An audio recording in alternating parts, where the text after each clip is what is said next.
देखिए 5 नंबर तक हम लोग सवाल बना चुके हैं। 6 नंबर क्वेश्चन दिया है कि 50 से 80 के बीच कितनी पूर्ण संख्याएं लिखिए। 50 से 80 के बीच, ठीक है। चलिए सवाल को हम समझते हैं। देखिए जैसे यहाँ पे हम समझने के लिए लिख रहे हैं यहाँ पे कि 4 से और 10 के बीच कितनी पूर्ण संख्याएं, ठीक है। जैसे यहाँ पे दिया है कि 50 से 80 के बीच कितनी पूर्ण संख्याएं लिखें, और यहाँ पे हम अपने से लिखे कि 4 से 10 के बीच कितनी पूर्ण संख्याएं हैं, ठीक है। देखिए 4 और 10 के बीच, तो यहाँ पर कितना होगा 5, 6, 7, 8 और 9। तो इन दोनों के बीच कितना संख्याएं हुआ 1, 2, 3, 4, 5, 5 संख्याएं। तो 5 संख्या यहाँ पे हम लिख देंगे, ठीक है। ठीक उसी प्रकार यहाँ पर बोला है कि 50 से 80 के बीच कितनी पूर्ण संख्याएं हैं लिखें। देखिए 50 से और 80 के बीच लिखना है हमें, ठीक है। तो 50 से और 80 के बीच में लिखने के लिए क्या करेंगे हम लोग, 51 से शुरू करेंगे। 51, 52, 53 और यहाँ कितने तक ले जाएंगे 79 तक ले जाएंगे, ठीक है। तो चलिए इसको हम लिख लेते हैं। देखिए यहाँ पे हम सभी यहाँ पे लिख लिए इन सब गिनती को, ठीक है। 50 से और 80 के बीच लिखना है, तो यहाँ पे हम 50 लिख दिए और यहाँ पे 80 और इन सब के बीच के संख्याओं को लिख दिए। देखिए इन संख्याओं को यदि हम गिनती करेंगे तो यह टोटल संख्या कितनी है 29 है, ठीक है। तो सवाल हमारा बोला है कि 50 से 80 के बीच कितनी पूर्ण संख्याएं हैं। तो 50 से 80 के बीच यहाँ पर लिखेंगे कि 50 से 80 के बीच 80 के बीच कुल पूर्ण संख्याएं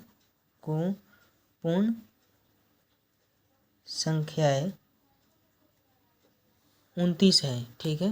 पूर्ण संख्याएं कितनी है 29 है, यही हमारा आंसर हो जाएगा। चलिए 7 नंबर सवाल देखते हैं।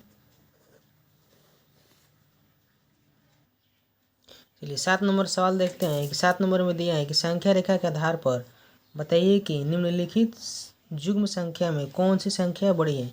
इस संख्या को हमें संख्या रेखा पर दर्शाना है और दर्शाकर बताना है कि इन दोनों में कौन सी बड़ी है, ठीक है।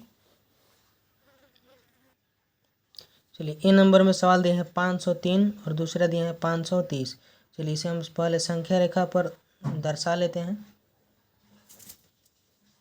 देखिए यहाँ पे बीच में पूर्ण संख्या 0 लिख देते हैं, ठीक है। और इसके जो दाईं ओर जो संख्या होती है वह क्या होते हैं धनात्मक। धनात्मक यहाँ पर हम लिख देते हैं समझने के लिए। और बाईं तरफ जो संख्या होते हैं वह क्या होते हैं ऋणात्मक, ठीक है। जैसे में यहाँ पर हम लिख देते हैं 1, ये सब टोटल कितना है प्लस में है 1, 2, यहाँ पे 3 और ये 4 और यहाँ पे 5। यहाँ पे ये अनंत तक जा सकता है। और यहाँ पे -1, -2, -3, -4 और ये -5, ठीक है। चलिए अब सवाल देखते हैं। यहाँ पे दिए हैं 503 और यहाँ पे 530। तो यह दोनों संख्या कौन सी हैं धनात्मक हैं, ठीक है। तो धनात्मक है तो यह दाईं तरफ होगा, यानी शून्य के कि किस तरफ होगा दाईं तरफ होगा, ठीक है, क्योंकि यहाँ धनात्मक है। तो चलिए 503 है तो पहले यहाँ पे हम 503 लिख देते हैं। और इनसे बड़ा संख्या कितना है 530 है, ठीक है। तो पहले कौन होगा 503 और उसके बाद 530। तो 503 जो संख्या है वह 530 के क्या है बाईं ओर स्थित है, यानी इस संख्या की ये जो संख्या है वह किस ओर है बाईं ओर है, ठीक है। तो चलिए यहाँ पर हम लिख देते हैं कि 503 संख्या 530 के बाईं ओर स्थित है, ठीक है, बाईं ओर स्थित है। चलिए इसको हम चिन्ह द्वारा दर्शा लेते हैं।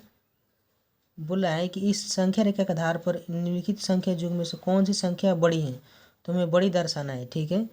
530 लिख देंगे और यहाँ पे 503 लिख देंगे। इन दोनों में से बड़ा कौन है 530 है। ऐसे हम चिन्ह इसे लगा देंगे, ठीक है। चलिए बी नंबर सवाल देखते हैं।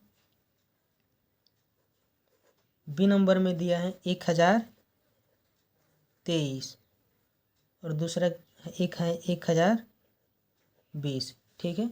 चलिए इसको भी हम संख्या रेखा पर बनाएंगे। तो पहले यहाँ पे हम लिख देते हैं समझने के लिए ठीक है। देखिए जो दाईं तरफ जो संख्या होती है वह क्या होती है, धनात्मक। तो यहाँ पे धनात्मक हम लिख देंगे, ठीक है। और बाईं तरफ ऋणात्मक, तो यहाँ पर हम ऋणात्मक लिख देते हैं, ठीक है। देखिए इसमें जो सबसे छोटा अंक है वह कौन सा है, 1020 है। तो पहले 1020 यहाँ पर हम लिख देते हैं। अब इससे जो बड़ा संख्या होगा वह कितना होगा, 1023 होगा। तो 1023 यहाँ पर हम लिख देते हैं, ठीक है।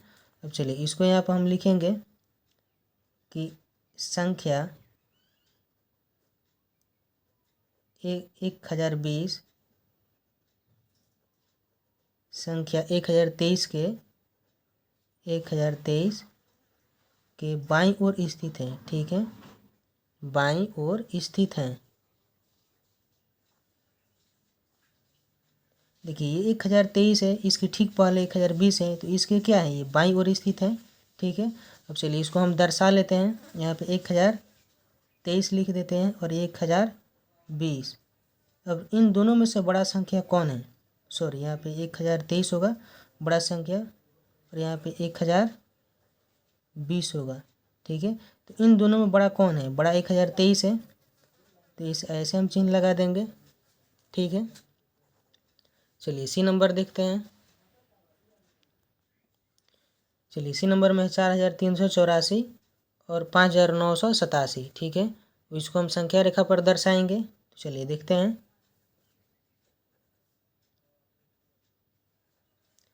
इसके दाईं ओर धनात्मक संख्या होते हैं, तो यहाँ पर हम धनात्मक लिख देते हैं, और इसकी ठीक बाईं ओर ऋणात्मक।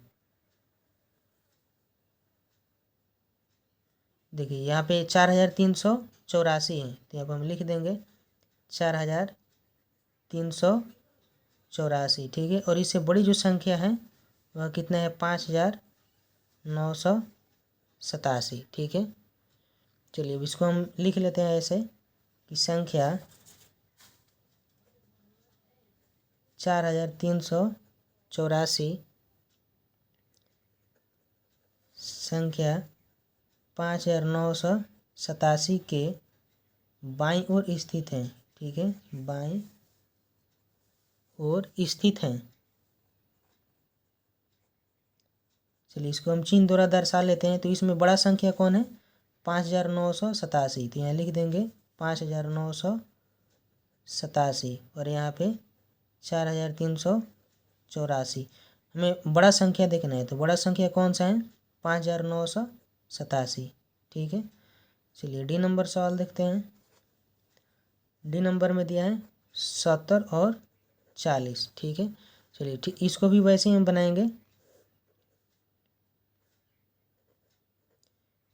देखिए यहाँ छोटा संख्या कौन सा है, 40 है, और यहाँ पे 70 है। तो यहाँ लिख देंगे कि संख्या